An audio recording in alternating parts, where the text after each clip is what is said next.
ఓం నమో నారాయణాయ. వారాహి అమ్మకు నమస్కారం చేసుకుంటూ అమ్మవారి దయ ఆమె చల్లని చూపులు మనందరిపై ఉండాలి అని చెప్పి మనస్ఫూర్తిగా కోరుకుంటూ ఈరోజుటి వీడియో స్టార్ట్ చేస్తున్నాను ఫ్రెండ్స్. ఇక ఈరోజు వీడియోలో మనం చూడబోయేది ఏంటి అంటే అమ్మవారి వాగ్దానం. అమ్మవారి వాగ్దానంగా వారాహి అమ్మ మనతో ఏం చెప్తున్నారు అంటే, బిడ్డ, ఈ వారాహి అమ్మ మాట నీకు ఆనందాన్ని కలిగించడమే కాకుండా నీ జీవితానికి ఒక అద్భుతమైనటువంటి శుభవార్తను అందజేస్తున్నాను.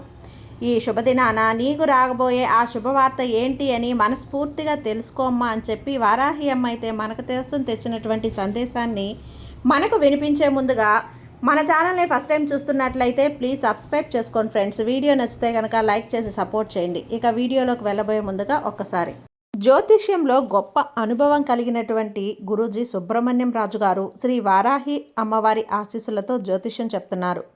ఈ గురువుగారు చెప్పింది చెప్పినట్లుగా జరుగుతుందండి. Contact number 7075662225. భార్యాభర్తల మధ్య గొడవలు, విదేశీ ప్రయాణం ఆలస్యం అవటం, ప్రేమ, పెళ్లి, సంతానం లేకపోవటం, కోర్టు సమస్యలు, గృహము మరియు కుటుంబ సమస్యలు, ధనం నిలకడగా లేకపోవటం, నమ్మిన వ్యక్తి మోసం చేయటం, స్త్రీలకు పురుషులకు సంబంధించిన గుప్త సమస్యలు ఎటువంటివైనా రోజుల్లో పరిష్కారం చేయబడును. మీరు ఎంతోమంది దగ్గర జ్యోతిష్యం మరియు పరిష్కారాలు చేయించుకొని నిరాశ చెంది ఉన్నట్లయితే ఒక్కసారి ఆదికొండ దేవతలైన కోయరాజు గారికి కాల్ చేయండి. కోయ గురూజీ గారు కొండదేవత పూజారి సుబ్రహ్మణ్యం రాజు గారు. Contact number 7075662225. మా జీవితంలో కూడా ఎన్నో మార్పులు జరిగాయండి, కాబట్టే నమ్మకంగా చెప్తున్నాను. జై వారాహి అమ్మ.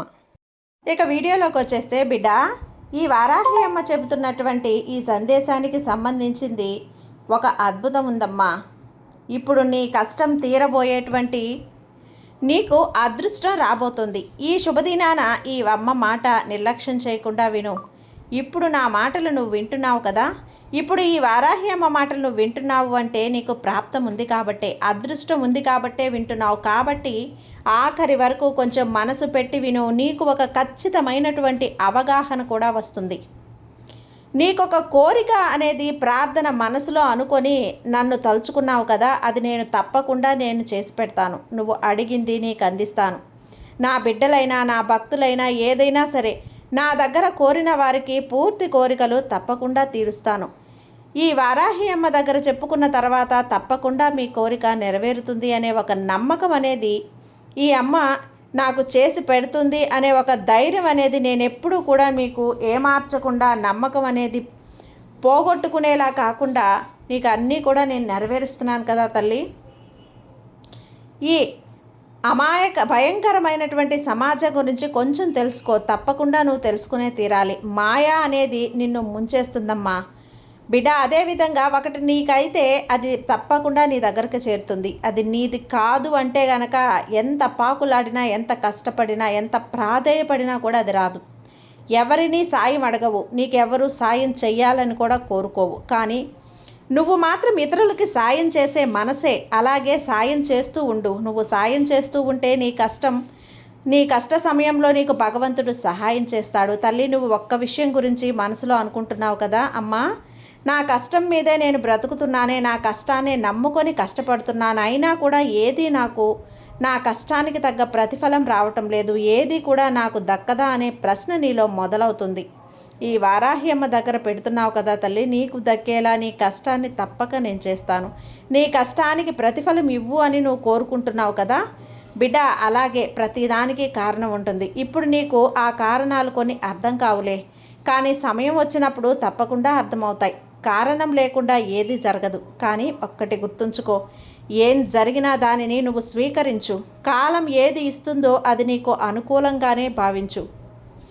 ఈ కాలం, విధి, ప్రకృతి, భగవంతుడు ఏది ఇస్తాడో అది తప్పకుండా తీసుకో తల్లి. అంతా కూడా నీకు మంచే జరుగుతుంది. ఇప్పుడు నీకు జరిగిందంతా చెడుగా అనిపించినా కూడా కానీ నీకు కొద్ది రోజుల తర్వాత అర్థమవుతాయి. ఇప్పుడు నీకు జరిగిందంతా నీ మంచికే అని. ఈ విధి అంతా కూడా నీ కర్మలకు తగ్గట్టు జరుగుతూ ఉంటాయి. అలాగే నీ కర్మ దోషాలు తీరితే నీకు మంచే జరుగుతుంది. కష్టంలో ఉండిపోవాలని ఏమీ లేదు తల్లి. నీకు ఆనందం జీవితంలో తప్పకుండా రాసిపెట్టి ఉంది. నీ కర్మబంధం నుండి విముక్తి పొందిన తర్వాత నీ జీవితం అద్భుతంగా ఉంటుంది.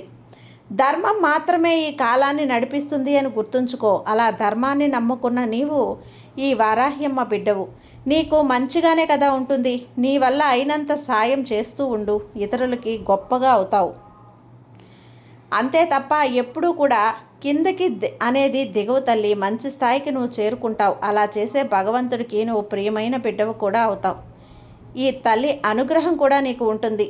నీ మీద, నీ మాటల మీద నీ జీవితం ఆధారపడి ఉంటుంది అని గుర్తుంచుకో. కాబట్టి ఎప్పుడూ కూడా సరిగ్గా మాట్లాడడం నేర్చుకో. అలా మాట్లాడడం కోసం ఎంత శ్రమించినా తప్పులేదు, నష్టం లేదు. సరిగా మాట్లాడనండి.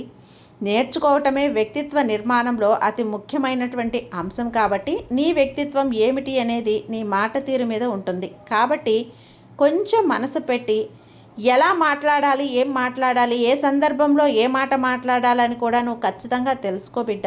మనశ్శాంతిగా బ్రతకాలంటే ఏది ఎక్కువగా తెలుసుకోకూడదు, ఎవరిని ఎక్కువగా చదవకూడదు, ఎవరి గురించి ఎక్కువగా ఆలోచించకూడదు. ఎక్కడ నా సొంతం అనే ఒక భావన ఉండకూడదు. నా బంధమైన, నా వస్తువైన, ఆనందమైన దూరమైనప్పుడు ఎంతో మనసుకి గాయం కలుగుతుంది తల్లి. అది నీకు ఖచ్చితంగా బాధనే మిగులుస్తుంది. అందుకే చెప్తున్నాను, ఏది కూడా నాది, నాకే కావాలి అని అనుకోవద్దు. నీవు ఏదే ఒక దాని మీద ఆశ అనేది విపరీతంగా పెంచుకుంటావో ఆ ఆశ తీరినప్పుడు నీ మనసు పడే వేదన ఈ తల్లి వారాహి అమ్మకి తెలియకుండా ఉంటుందా? ఖచ్చితంగా తెలుస్తుంది. అందుకే చెప్తున్నాను, అన్నీ కూడా దేన్ని కూడా నువ్వు పక్వంగా తెలుసుకోవటానికి ప్రయత్నించాలి. ఆ పక్వత నీ యొక్క మనసులో రావాలి. నీ కర్మలను అనుభవించడం కోసం నీ దేహం లభించిందో వాటిని అనుభవించే తీరాలమ్మా. ఇది భగవంతుని విధి. వాటిని వదిలేయటం అనేది వ్యక్తి యొక్క ఇష్టాల మీద ఏమాత్రం కూడా ఆధారపడి ఉండదు. అంతా కూడా ఆ భగవంతుని చేతిలో ఉంటుంది. నువ్వు కేవలం భగవంతుని చేతిలో ఒక బొమ్మ మాత్రమే. దేవుడు ఏదైతే ఆడిస్తాడో నువ్వు ఆడే ఆట బొమ్మ అని గుర్తుంచుకో. భగవంతునికి మించి ఇక్కడ ఏమీ ఉండదు. కాబట్టి దేవుని శరీరం చేత, జపం వాక్కు చేత, ధ్యానం మనసు చేత చేయబడతాయి. పూజ కంటే జపం కంటే ధ్యానం మంచిది. కాబట్టి నువ్వు భగవంతుని నామం అనేది ఎంత ఎక్కువసేపు జపం చేస్తే, అంత ఎక్కువసేపు ధ్యానం చేస్తే నీ జీవితం అంత అద్భుతంగా ఉంటుంది. కాబట్టి ఈ వారాహి అమ్మ నామాన్ని నువ్వు జపంలా మార్చుకొని ఒక 5 నిమిషాల సేపు జపించు తల్లి. ఒక 21 సార్లైనా జపించు. నీకు వీలైతే 108 సార్లు కూడా జపించు. నీ మనసులోని కోరిక అనేది తీరుతుంది. నీ మనసులోని కష్టం అనేది తీరిపోతుంది బిడ్డ. అర్థం చేసుకోమ్మా. నీవు ఈ అమ్మ నామస్మరణలో నీ సగం పాపాలన్నీ తొలగిపోతాయి. నీవు ఎప్పుడైనా కష్టం వచ్చినప్పుడు, నీకు ఇష్టం లేని సంఘటనలు జరిగినా అదంతా కూడా నీ మనసుకు ఒక శిక్షణ ఇవ్వటానికి అని, నువ్వు ఏదో నేర్చుకోవటానికి అని గుర్తుంచుకో. అంతేకాని నిన్ను భగవంతుడు బాధ పెట్టాలని ఇలా చేస్తున్నాడని అపోహపడకు. శరీరం మరణించిన తర్వాత ఏదైనా సరే నీతోనే వస్తుంది. దానిని పవిత్రం చేయటానికి, దానిని పద్ధతిలో పెట్టడానికి భగవంతుడు చేసే సంకల్పమే కానీ నీ మీద ఇష్టం లేక కాదు. అలానే నిన్ను బాధ పెట్టాలని కాదు బిడ్డ. ఒక్క విషయం నీకు వివరంగా చెబుతాను, అప్పుడే బాగా అర్థమవుతుంది. బంగారాన్ని మంటల్లో వేసి ఎలా కాల్చి సరిచేసి మంచి విలువగా చేస్తే పవిత్రం చేస్తారా, అలాగే నీకు కష్టాలు అనే ఒక దూరంలో ఎక్కువ పవిత్రం అవ్వడానికి నీవు ఎంతగానో ఉపయోగపడుతుంది బిడ్డ. అందుకే భగవంతుడు ఇలా చేస్తున్నాడు అనుకో.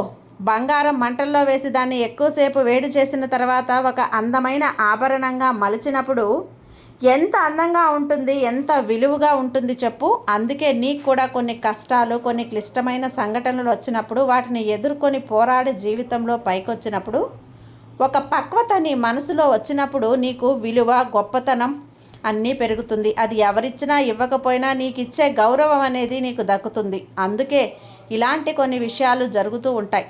వాటిని నువ్వు ఒక సవాలుగా తీసుకొని అంతా నా మంచికే అని ముందుకు వెళ్ళటమే. ఏది జరగాలో అలాగే జరుగుతుంది. దానిని నువ్వు అంగీకరించక ఆలోచించి నువ్వే ఎన్నో సమస్యలను ఏర్పరచుకుంటున్నావు. ఎంతో ఒత్తిడిని, అలజడిని నీకు నువ్వే ఏర్పరచుకుంటున్నావు. వీటన్నింటినీ వదిలి అన్నింటినీ అంగీకరిస్తూ నీ ఎదుట ఏ పనైతే ఉందో దానిని మనస్ఫూర్తిగా చేస్తూ, ఎవరి స్వేచ్ఛని కూడా నువ్వు అడ్డుకోకుండా, నీకు స్వేచ్ఛ పోయింది అనుకోకుండా ప్రతి ఒక్కరిని గౌరవిస్తూ, ఆలోచన లేకుండా ప్రశాంతంగా ఉంటే అది నీకు చాలా ఆనందాన్ని, ప్రశాంతతని ఇవ్వటమే కాకుండా నువ్వు చేసే పనిలో నీకు విజయం అనేది వస్తుంది. కాబట్టి ఏదైతే నీకు ఒక పని కష్టం అనిపిస్తుందో అది కష్టంగానే మారుతుంది. కానీ ఒక్కసారి ఇష్టంగా చేసి చూడు, ఖచ్చితంగా దాంట్లో నీకు ఏదో ఆనందంతో పాటు విజయం కూడా కలుగుతుంది. ఇక ఏదైతే నీ మనసులో ఒక కోరిక నాకు పెట్టావో ఆ కోరికను తప్పకుండా తీరుస్తాను బిడ్డ. ఈ వారాహి అమ్మ నీకు కాకుండా ఎవరికి చేస్తాను? ఏదైనా సరే నా బిడ్డల సంతోషం ఈ అమ్మకి అంతకు మించి ఆనందం ఇంకేముంటుంది చెప్పు? నన్నే మొక్కని నన్నే నమ్ముకున్న వారిని నేను ఎప్పుడూ చెయ్యవదలను. ఈ విషయం నువ్వు ఎప్పుడూ గుర్తుంచుకో బిడ్డ. ఈ అమ్మ అనుగ్రహం ఎప్పుడూ నీకు పరిపూర్ణంగా ఉంటుంది. సర్వేజన సుఖినో భవంతు. జై వారాహి అమ్మ.